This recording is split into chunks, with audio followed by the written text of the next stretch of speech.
This is the story of the blue-faced monster. I don't know. I guess we all have kids in our lives that we seem to like to be around, but they always want to get in trouble. Anyway, Dickie Larko was one of those guys. But anyway, we decided we used to play football in this open field. It was called the Mule Barn. And it was a barn, a big wooden barn that they kept mules in it back when the coal mines would use mules to bring the coal up out of the ground. And next to the mule barn, there was a field that we played football in.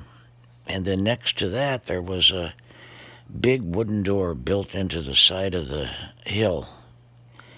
And it was like air conditioning. We would go over and open that door, and all this cold air would come up from the mines and cool you off.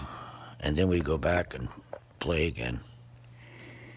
So anyway, one day Dickie Larko said, we need to go down those steps. After you open the door, there were these steps that go down to the mine. So I said, all right, I'll go. And he had his flashlight. And I remember you walked down 10 steps at a time, and you turned right. And you walked down 10 more steps, and you turned right. Anyway, we went down about 50 steps. And all of a sudden, we heard, hey. And there was a light coming up from below us. And I said, what do you want to do? He says, let's get out of here. So we started running up those steps, and then he lost his flashlight, and it went bouncing down the steps. And all of a sudden, we finally got to the top, and I blasted through that wooden door. You would have thought it was made out of cardboard the way I went through it.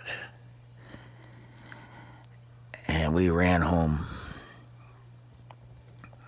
The next day when we were in school, I think we were in 5th grade, maybe. And our teacher was Mr. Morgan. So we told him about the blue-faced monster. And that there was a guy or a monster with a blue face in that mine.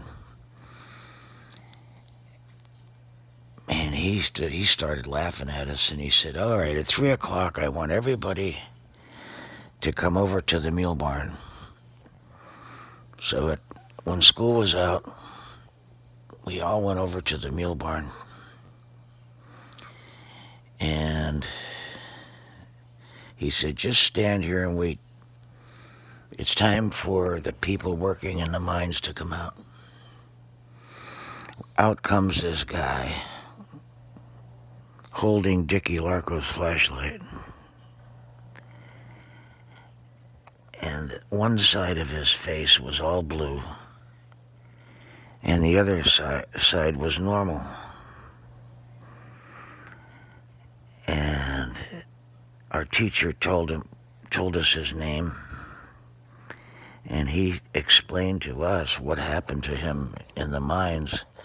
There was an explosion, and when he turned his head, all the dark blue, blackish coal stuck into his skin on one side only, and they could never get it out. So it looked like he was a blue-faced monster, but he really wasn't a monster. So the moral of the story is, things aren't always as they seem, and investigation is necessary. The end.